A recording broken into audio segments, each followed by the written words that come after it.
Hello students, you are most welcome to 12th class chemistry.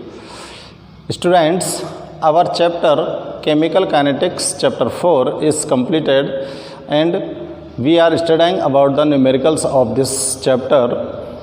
इस chapter के numerical questions हमने कुछ previous videos में आपको करा दिए हैं और शेष बचे जो न्यूमेरिकल क्वेश्चन है स्टूडेंट्स उनको भी आज हम यहाँ पर कर रहे हैं। तो स्टूडेंट्स न्यूमेरिकल्स की वीडियो 2-3 बन सकती हैं क्योंकि न्यूमेरिकल्स बहुत सारे हैं इसके अंदर और बड़े बड़े न्यूमेरिकल हैं, इसलिए एक वीडियो में 2-3 से ज़्यादा न्यूमेरिकल नहीं होते। तो आप लोग प्रत्येक वीडियो को ज़रूर देखना स्टूडेंट्स। न्यूमेरिकल बहुत ही अच्छे हैं और बहुत ही इंपॉर्टेंट है। इस चैप्टर में से मोस्टली जो पॉसिबिलिटी है वो न्यूमेरिकल्स आने की होती है। क्लियर है ना? तो देखो नेक्स्ट न्यूमेरिकल में स्टार्ट करता हूँ स्टूडेंट्स। नेक्स्ट क्वेश्चन है,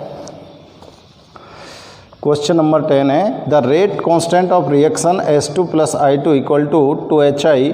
देखो क्वेश्चन तो स्टूडेंट्स मैं नोट नहीं कर रहा हूँ, लेकिन आपको मैं बता देता हूँ कि आपका जो बुक का पेज 73 है उस पर क्वेश्चन नंबर 10, ठीक है ना?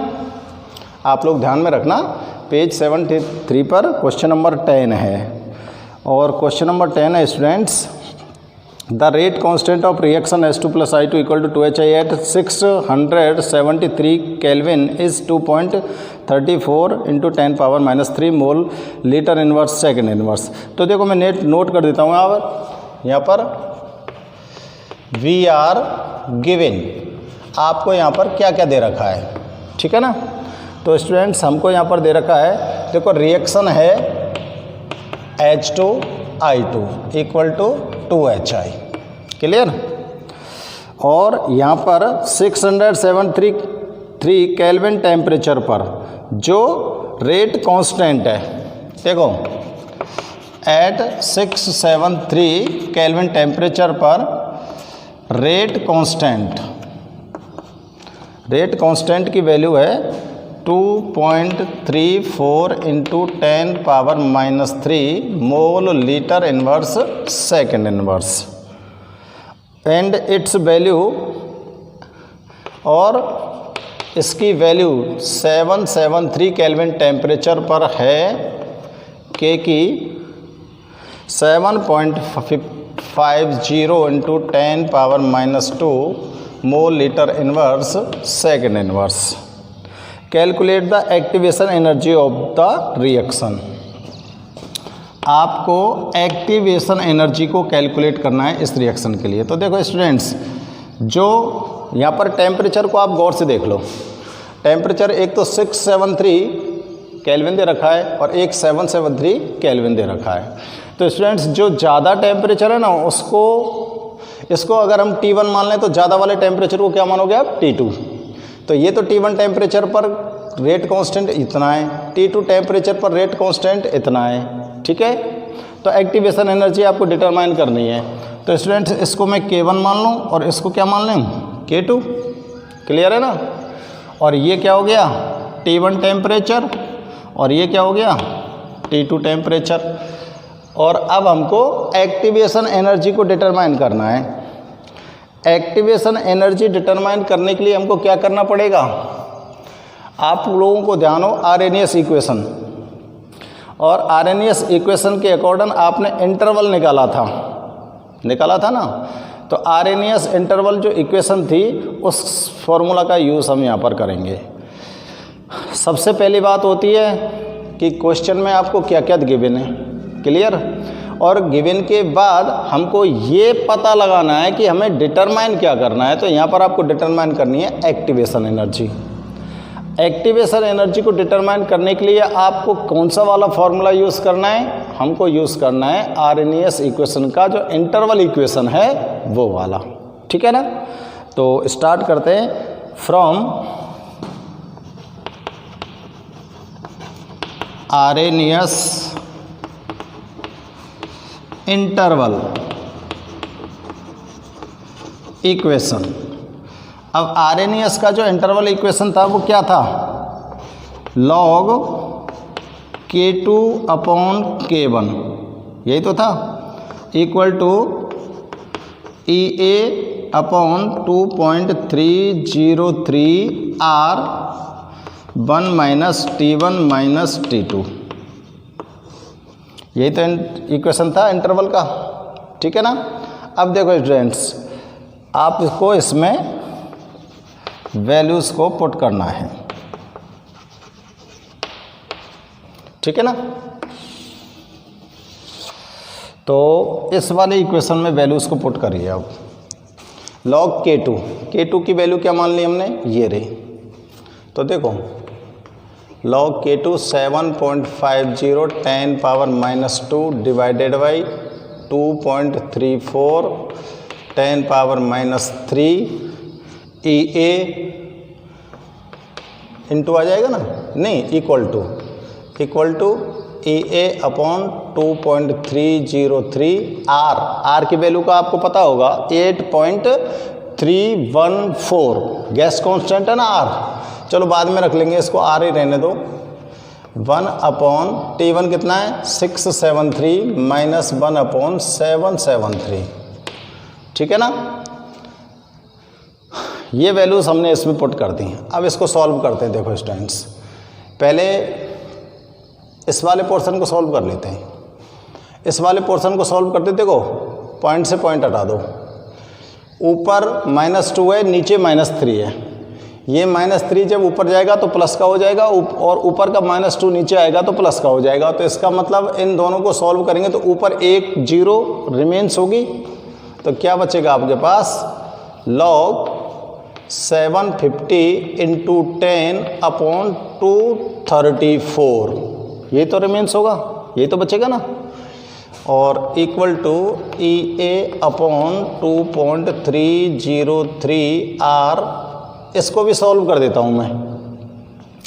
इसका एलसीएम ले लिया स्टूडेंट्स, देखो इसका एलसीएम आ गया हमारे पास 6, एलसीएम आ गया, इन दोनों का मल्टीप्लाई आएगा तो ऊपर क्या बचेगा 773 माइनस 673 डिवाइडेड बाई 673 इंटू 773। समझ में आ रहा है ना, क्लियर है ना। अब देखो इसका इसके अंदर डिवाइड कर दो। इसका जब डिवाइड करते तो मैं डायरेक्ट लिख रहा हूँ भैया, इसका डिवाइड होता है स्टूडेंट्स यहाँ पर 32.05। इसका डिवाइड किया इसमें log 32.05 equal to EA upon 2.303 R। इसको इसमें से सब्ट्रैक्ट करिए, 100 बचेगा, 73 इंटू 773, इसको ज्यों की तो रहने दीजिए, ठीक है ना।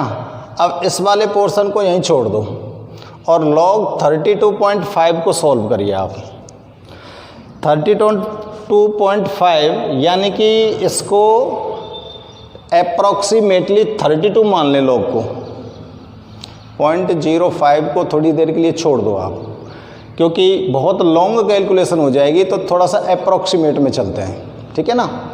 तो इसको log 32 मान लो। log 32 को कैसे सॉल्व करोगे, देखो मैं आपको बता रहा हूँ। आपके पास ये वैल्यू है, ये सॉल्व करनी है। तो इस log 32 को मैं नोट कर सकता हूँ स्टूडेंट्स, log 2 की पावर 5 नोट कर सकता हूँ ना, देख लो चेक करके। 2 मल्टीप्लाई 2 2 2 2 2 2 जा 4 2 जा 8 2 जा 16 2 जा 32 हो गया। और log 2 की पावर 5 को हम कैसे कर सकते हैं, 5 log 2 लिख सकते हैं ना भाई। पावर में m की घात n है, m की पावर n है, तो m कहाँ जाएगा सामने, तो 5 log 2 हो गया। अब हम आराम से इसको log 32 को यहाँ पर सॉल्व कर सकते हैं, क्लियर है ना। तो देखो थोड़ा सा इसको और आगे बढ़ा देता हूँ मैं, इसको सॉल्व करके लिख रहा हूँ मैं। log 2 की power 5 equal to EA upon 2.303 R 100 divided by 673 into 773। अब ये आ गया स्टूडेंट्स 5 log 2।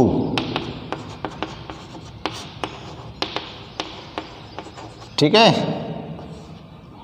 100/5 log 2 का सॉल्यूशन नोट करो। देखो 5 और log 2 की वैल्यू क्या हुआ है बताओ, 0.3010। log 2 की वैल्यू यही तो होती है, तो 0.3010 का मल्टीप्लाई कर दो इसमें, कितना आएगा, ये आएगा देखो 0.505, यही तो आएगा 1.505 इक्वल टू क्या आ गया बताओ, EA/2.303 R 73 × 773। हमको निकालना क्या है इसमें, डिटरमाइन क्या करना है, एक्टिवेशन एनर्जी। अब एक्टिवेशन एनर्जी निकालो, तो एक्टिवेशन एनर्जी इक्वल टू क्या हो जाएगा बताओ, एक्टिवेशन एनर्जी इक्वल टू हो जाएगा देखो 1.505, ठीक है, इंटू 2.303। अब यहाँ पे मैं R की वैल्यू लिख रहा हूँ भैया 8.314, ठीक है ना, 8.314 R की वैल्यू आ गई, इंटू 73 × 773 डिवाइडेड बाई 100। ये आप सॉल्व कीजिए इसको, और इसको जब हम सॉल्व करेंगे तो हमारे पास एक्टिवेशन एनर्जी आ जानी है। क्या आ जाएगी, एक्टिवेशन एनर्जी। तो स्टूडेंट्स आप लोगों को ये सॉल्व करना है, लेकिन मैं यहाँ पर इसका आंसर लिख रहा हूँ, ठीक है ना, एक्टिवेशन एनर्जी का। यहाँ पर एक्टिवेशन एनर्जी का आंसर आ रहा है स्टूडेंट्स, मुझे आप कमेंट करके बताना कि सही है गलत है। 1.5 × 10⁴ जूल पर मोल। एक्टिवेशन एनर्जी का जो फॉर्मूला होता है वो यूनिट होता है, वो होती है जूल पर मोल। और अगर इसको आप किलो जूल में लिखना चाहते हो, किस में लिखना चाहते हो, किलो जूल में, तो आप कैसे नोट करेंगे, 15.1 किलो जूल पर मोल, ये आंसर आ जाता है स्टूडेंट्स। देखो बच्चों, थोड़ी सी कैलकुलेशन लंबी होती है, लॉग इसमें चलता है, तो लॉग का मामला थोड़ा सा टेढ़ा लगता है, लेकिन आप मैथ के स्टूडेंट्स हैं, इजी वे में इसको सॉल्व कर सकते हो, और कैलकुलेशंस को तो आप कर ही सकते हो, ठीक है ना। तो आप फटाफट से इसको नोट करो स्टूडेंट्स, ये आपका क्वेश्चन नंबर 10 हो चुका है, ठीक है ना।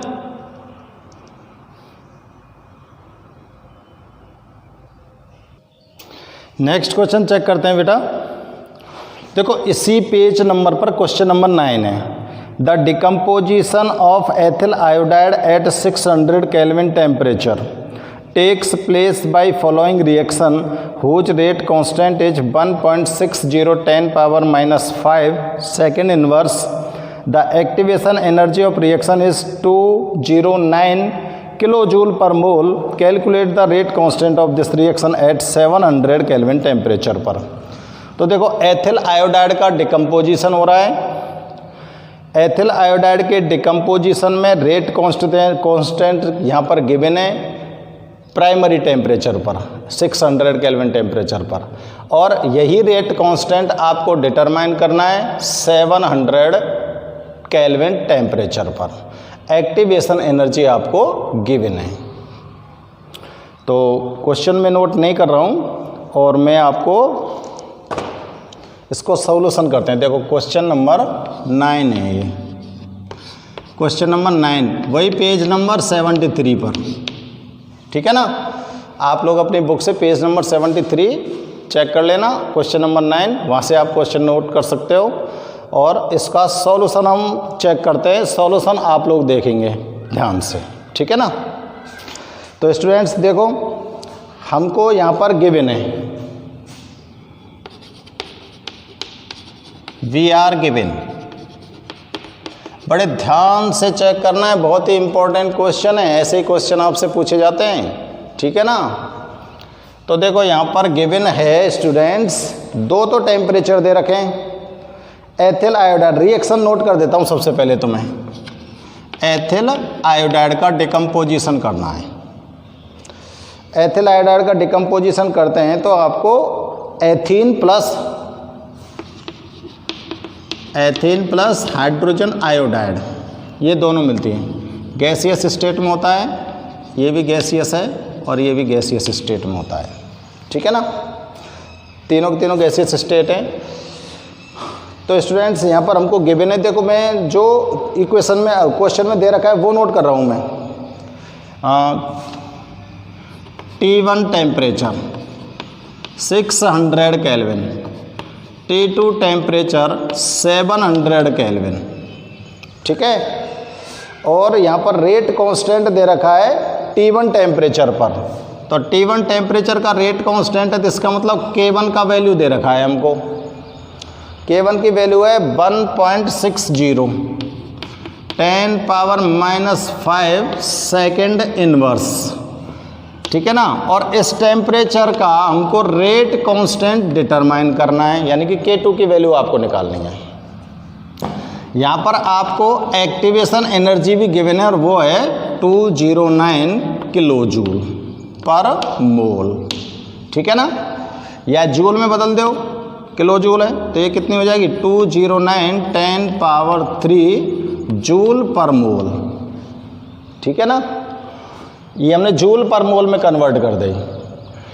रिएक्शन देख लो, एथिल आयोडाइड का डिकम्पोजिशन हो रहा है। एथिल आयोडाइड का डिकम्पोजिशन होता है किसने टेम्परेचर पर, 600 केल्विन टेम्परेचर पर, तो रेट कांस्टेंट की वैल्यू ये आती है।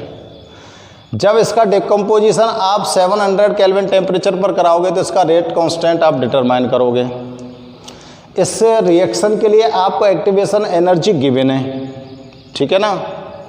समझ में आ गया क्या करना है हमको, K2 निकालना है हमको, ठीक है ना। और फॉर्मूला कौन सा यूज़ करना है ये ध्यान करिए, फॉर्मूला कौन सा यूज़ करना है, वही आरएनएस इंटरवल इक्वेशन। कौन सा यूज़ करना है, आरएनएस इंटरवल इक्वेशन। तो बच्चों अपना फॉर्मूला आप नोट करो और फॉर्मूला नोट करने के बाद वैल्यूज को पुट करो, ठीक है ना। तो मैं स्टार्ट करता हूँ from Arrhenius interval equation.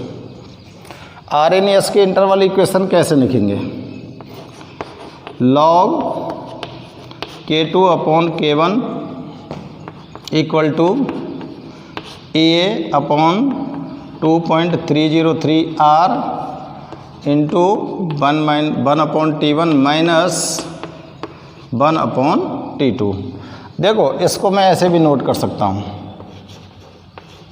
log K2 minus log K1 लिख सकता हूँ ना। यहाँ पर बच्चों बेस 10 भी लगा हो सकता है, ये मैंने पहले भी आपको बताया था। मैं डायरेक्ट log लिख देता हूँ, बेस 10 नहीं लगा रहा हूँ, log का बेस 10 नहीं लगा रहा हूँ मैं। यहाँ बार बार मैंने पिछले वीडियो में भी आपको बताया था, 10 लगा भी दो ना भी लगाओ कोई दिक्कत नहीं है, ठीक है ना। बहुत सी जगह आपको log बेस 10 लगा मिल जाएगा। तो ये बन गया भैया A upon 2.303 R into 1 upon T1 minus 1 upon T2। इस वाले इक्वेशन में अब आपको वैल्यू रखनी है, क्योंकि आपके पास log K1 की वैल्यू यहाँ पर आपको गिवन है और K2 की आपको क्या करनी है, डिटरमाइन करनी है, ठीक है भैया। तो करें स्टार्ट, वैल्यूज़ को पुट कर दो, इधर ले लेता हूँ मैं। तो log K2 माइनस log 1.60 10⁻⁵। एक चीज़ बताना भूल गया बच्चों में, एक चीज़ आपको बताना भूल गया, वो मैं नोट कर देता हूँ। बताओ ये रिएक्शन कौन से ऑर्डर की है, बताओ रिएक्शन का ऑर्डर बताओ, कहाँ से ढूंढेंगे रिएक्शन का ऑर्डर। रेट कांस्टेंट की यूनिट कहाँ दे रखी है, सेकेंड इनवर्स। कौन से ऑर्डर की रिएक्शन है, फर्स्ट ऑर्डर रिएक्शन है। कौन सी रिएक्शन है? First order reaction. तो देखो मैं यहाँ लिख देता हूँ, the unit of rate constant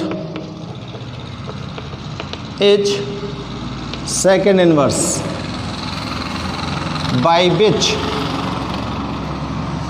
by which it is clear that it is first order reaction।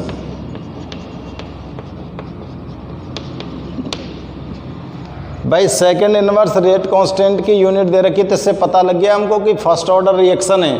और अब मैं इस इक्वेशन को नोट कर रहा हूँ भैया, इस इक्वेशन में वैल्यूज को पुट कर रहा हूँ। तो देखो log K2 minus log 1.60 10 power -5 log K1 की वैल्यू रख दी, ठीक है ना, equal to EA upon 2.303 R की वैल्यू अभी नहीं रख रहा हूँ मैं, बाद में रख लेंगे। 1 T1 की वैल्यू क्या है? 600 और T2 की वैल्यू क्या है? 700, ठीक है। तो एक पोर्शन है, नेक्स्ट थोड़ा सा सॉल्व कर लें। यह वाले पोर्शन है सॉल्व कर दूँ थोड़ा सा, कि इधर से सॉल्व करें पहले। चलो इधर से चेक कर लो, कोई सी साइड से चेक कर लो पहले तुम, ठीक है ना। तो देखो बेटा, या को सॉल्यूशन चेक कर लो। A अपॉन 2.303 क्या हो जाएगा बताओ? ये दोनों का एलसीएम कितना आएगा? हाँ, ये हो जाएगा 700 माइनस 600 डिवाइडेड बाई 42,000, ये आ जाएगा। चलो इसको भी मैं ड्राइव करके लिख देता हूँ, log K2 माइनस, देखो ये क्या हो गया? ये हो गया log 1.6 into log 10 minus 5। Note कर सकते हैं ना इसको? देखो कैसे नोट कर सकें। log 1.60 इंटू log 10 पावर -5, ऐसे नोट कर सके नहीं यार, इक्वल टू, ठीक है ना। अब एक्टिवेशन एनर्जी की वैल्यू तुमको दे रखी है भाई, तो या जगह पे एक्टिवेशन एनर्जी की वैल्यू मैं या जगह पे लिख रहा हूँ भैया। एक्टिवेशन एनर्जी की वैल्यू दे रखी है हमको 2 से 9 गुणा 10 की घात 3। इधर रखी ना एक्टिवेशन एनर्जी की वैल्यू, यहाँ लिख दी मैंने एक्टिवेशन एनर्जी की वैल्यू। और आर और है यहाँ पर, आर और गिवन है। तो देखो आर को भी मैं नोट कर रहा हूँ इसी जगह पे भैया, और यहीं से इसको सॉल्व कर लो बेटा तुम। यहाँ सॉल्व करो, नहीं तो ये मामला ज़्यादा बड़ा हो जाएगा। आर की वैल्यू रख रहा हूँ 8.314 इंटू और 700 माइनस 600 डिवाइडेड बाई 42,000। क्लियर है ना। तो यह वाले पोर्शन है सॉल्व कर लो पहले इसको। देखो यह कैसे सॉल्व करेंगे तुम, 2 से 9 इंटू 10 पावर 3, इसमें क्या बच जाएगा बताओ? रिमेन्स 100 है ना, डिवाइडेड बाई 2.303 इंटू 8.314 इंटू 42,000। इसको सॉल्व कर सकते हो क्या? इसको सॉल्व करो और इसका सॉल्यूशन देखो। मैं स्टूडेंट्स इसको डायरेक्ट लिख रहा हूँ, आप लोग इसको सॉल्व कर लेना, ठीक है ना। इसका सॉल्यूशन है भैया 2.59। इसका सॉल्यूशन कितना है? 2.59, ठीक है। अब इधर वाले पोर्शन पे आ जाओ बच्चों। ये पॉजिटिव साइन आएगा। इधर वाले पोर्शन पे आ जाओ, इसको सॉल्व करते हैं। ये तो हो गया ना, तभी तो log K2 आएगा। अब देखो log K2,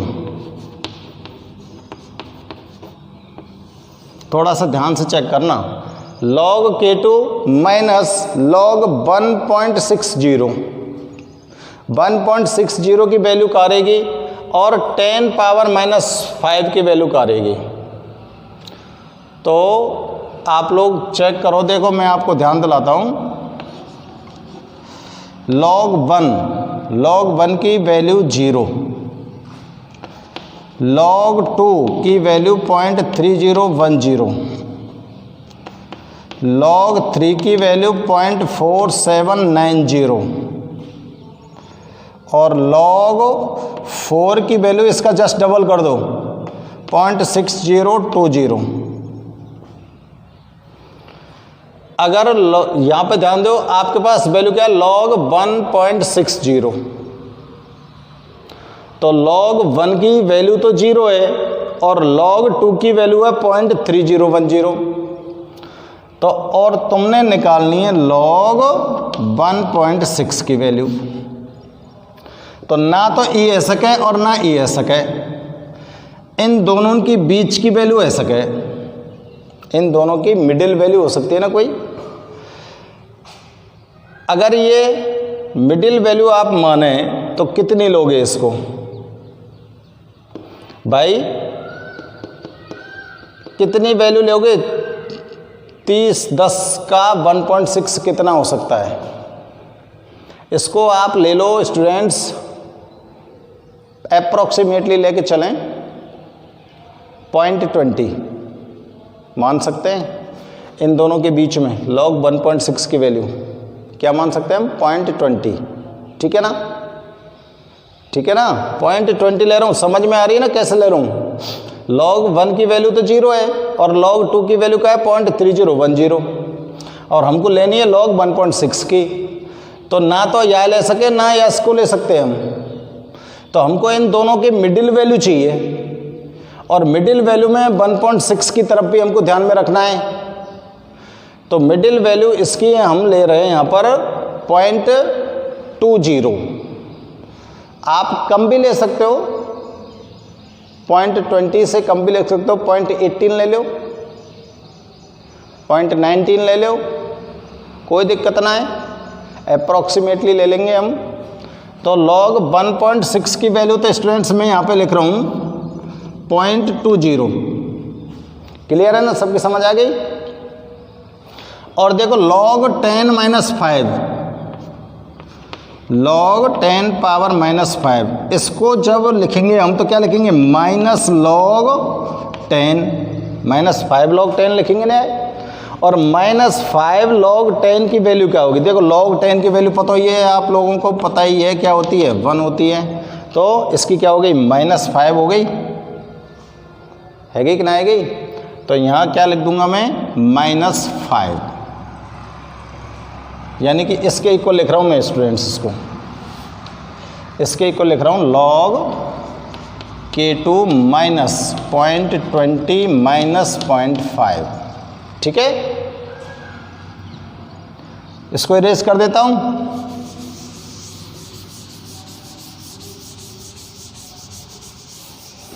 अब इसमें से इसको सब्ट्रैक्ट कर दो, log K2। अब देखो माइनस से चिन्ह साइन चेंज होगा, 0.20 प्लस 5 हो जाएगा ना भाई, माइनस से साइन चेंज हो जाएगा।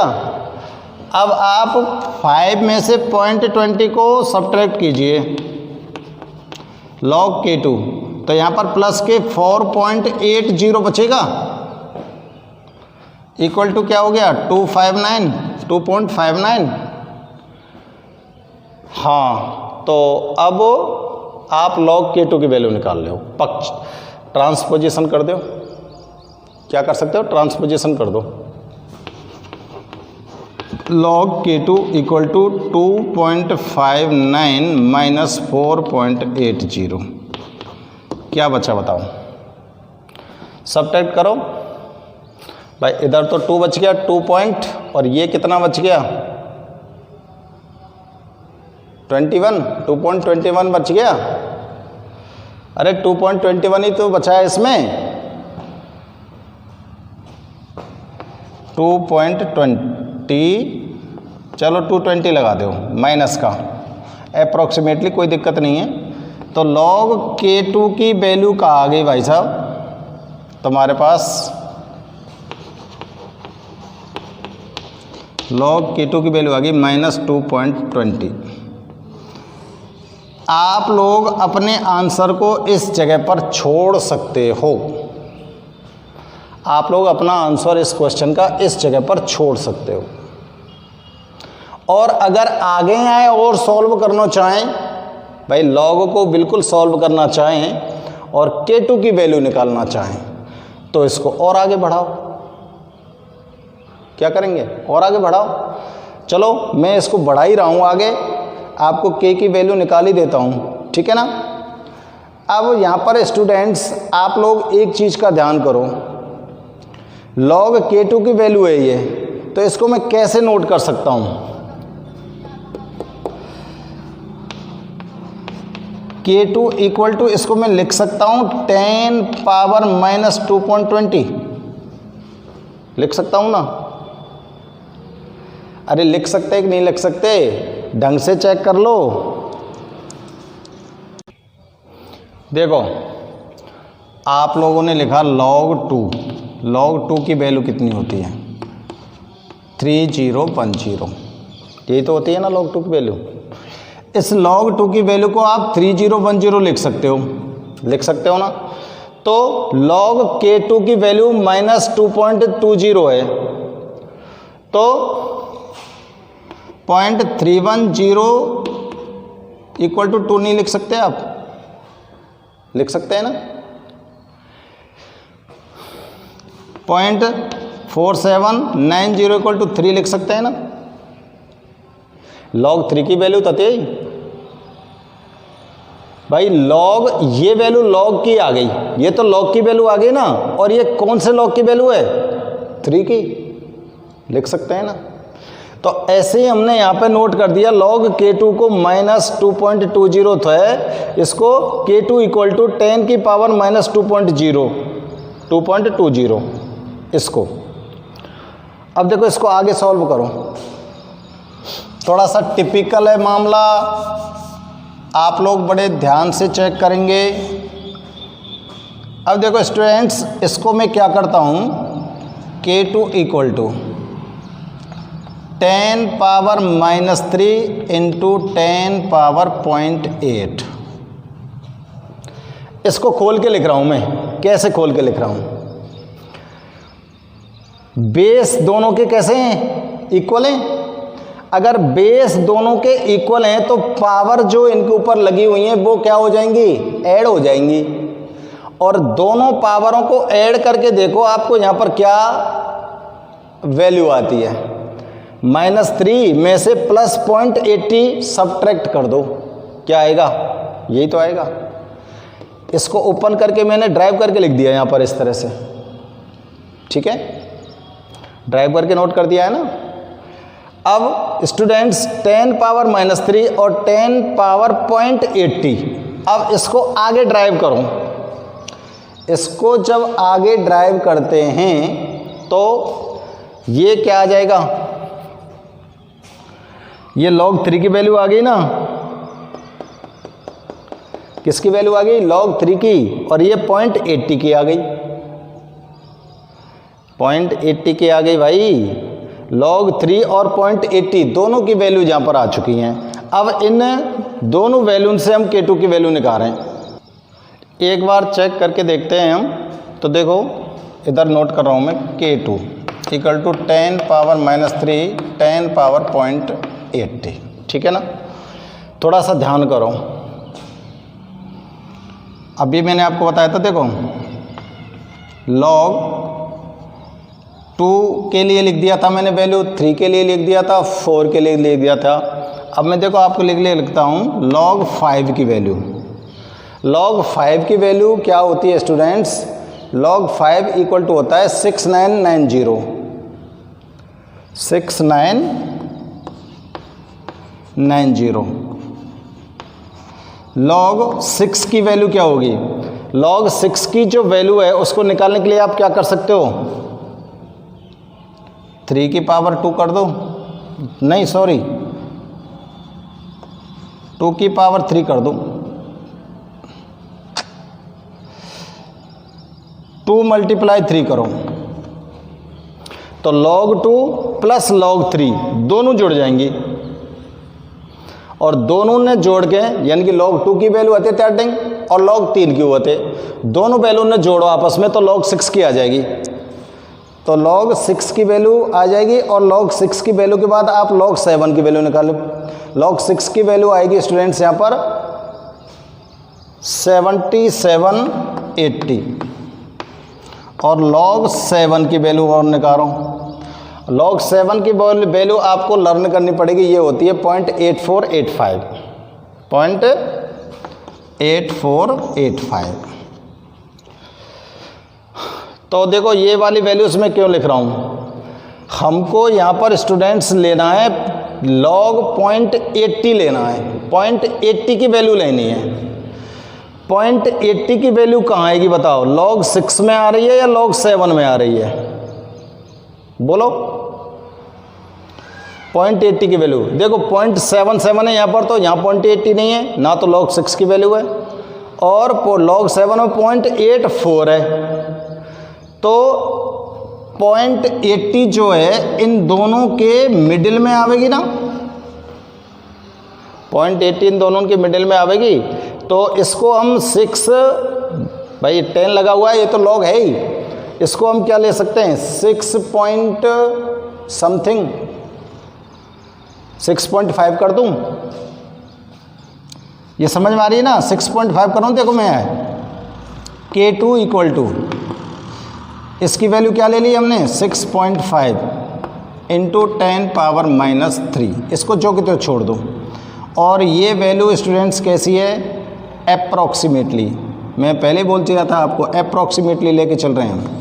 तो आपके पास आंसर आ चुका है अप्रॉक्सीमेटली K2 की वैल्यू आ चुकी है 6.5 10 पावर -3 सेकेंड इनवर्स, ये आंसर है आपका, ठीक है ना? तो आप लोग यहाँ से अगेन इसको चेक कर सकते हो स्टूडेंट्स, अगेन चेक कर लो। चेक करने के बाद ये जो log की जो वैल्यूज़ हैं इनको बड़े ध्यान से आपको करना है सॉल्व, और log की वैल्यूज़ को सॉल्व करके लाएंगे तो ही आपका क्वेश्चन ये होता है। इसको मैं हटा दूंगा, इसको आप लोग क्वेश्चन में नोट नहीं करेंगे, इसको बस आप अलग से नोट करेंगे इस बॉक्स को। ये बॉक्स क्वेश्चन में नहीं है, ये सिर्फ K2 निकालने के लिए हमने यूज़ किया था। क्लियर है ना स्टूडेंट्स? तो आप K2 की वैल्यू निकाल सकते हो इस तरह से, ठीक है? नोट करो।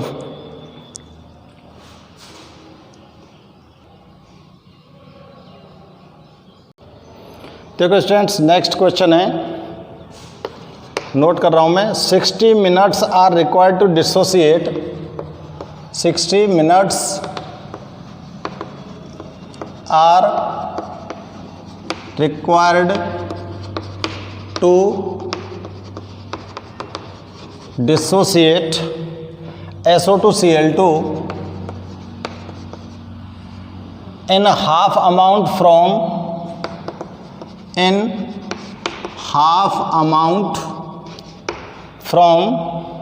initial amount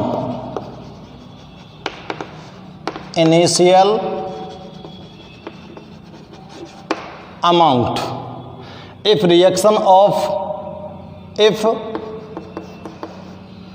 reaction is of first order, अगर रिएक्शन कैसी है first order, then calculate the rate constant,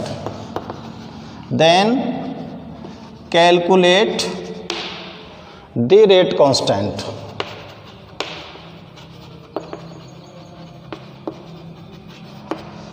आपको रेट कांस्टेंट कैलकुलेट करना है स्टूडेंट्स। यहाँ पे देखो गिवन क्या है आपके लिए स्टूडेंट्स, आप अपने क्वेश्चन को ढंग से पढ़ो।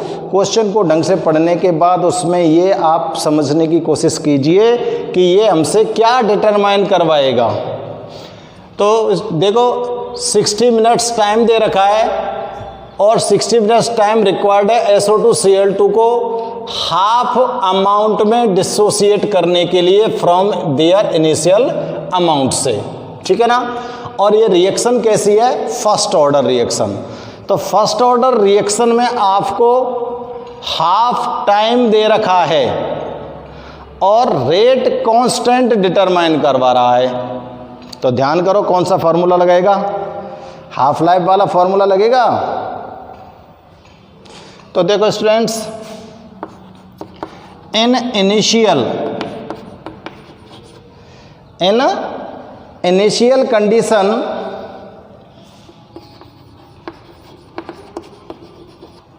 Half amount of reactant is dissociate. Initial condition में से रिएक्टेंट की हाफ अमाउंट डिसोसिएट हो रही है, क्लियर कर रहा हूं मैं, डिसोसिएट, ठीक है ना। अगर हाफ अमाउंट से डिसोसिएट हो रही है तो यहां पर आपको टाइम है गिवन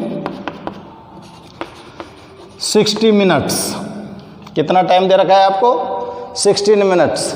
और ये टाइम क्या है, उस इनिशियल कंडीशन के हाफ अमाउंट को डिसोसिएट होने का टाइम है। इट मीन्स इसको आप क्या बोल सकते हो, हाफ लाइफ बोल सकते हो ना, इसको हाफ लाइफ बोल सकते हो। तो स्टूडेंट्स टी हाफ, ये किसकी वैल्यू हो गई, टी हाफ की, और इसको कन्वर्ट कर दो सेकंड में। किस में कन्वर्ट कर दो, सेकंड में। तो रिएक्शन कौन सी है, फर्स्ट ऑर्डर रिएक्शन। तो यहां पे नोट करूं मैं, according to first order reaction T half equal to 0.693 upon K1। यही तो फॉर्मूला था। आपको क्या डिटरमाइन करना है, रेट कांस्टेंट। क्या करना है, रेट कांस्टेंट। तो निकाल दो रेट कांस्टेंट को, बताओ। K1 इक्वल टू क्या हो जाएगा, 0.693 upon T half. Value put कर दो, 0.693 अपॉन 3600। क्लियर, कर दो डिवाइड, क्या आएगा, 693 अपॉन 36, 10 पावर 5 आ जाएगा ना, आ जाएगा ना। 2 0 तो ये रही, 3 ऊपर से आ गई, 5 आ गया। अब इसको इसमें डिवाइड कर लो, और इसको इसमें जब डिवाइड करते हो आप, तो आपके पास जो वैल्यूज़ आती है स्टूडेंट्स, आप इसको सॉल्व करके देखना, आप इसको सॉल्व करके देखना। तो इसमें जो वैल्यूज़ आपको आती हैं वो आती हैं, ऊपर जाएगा ना, ये माइनस का हो जाएगा K1 की वैल्यू। K1 यानी कि रेट कांस्टेंट है फर्स्ट ऑर्डर रिएक्शन का। तो यूनिट क्या होगी बताओ, फर्स्ट ऑर्डर रिएक्शन की सेकंड इनवर्स, ये आ गई K1 की वैल्यू, ठीक है ना। बहुत ही बढ़िया क्वेश्चन है, आराम से हो गया, बहुत जल्दी, ठीक है ना। लिखो, ठीक है स्टूडेंट्स। तो बाकी के न्यूमेरिकल्स तो अभी और बचे हुए हैं, उनको नेक्स्ट वीडियो में करेंगे। क्लियर।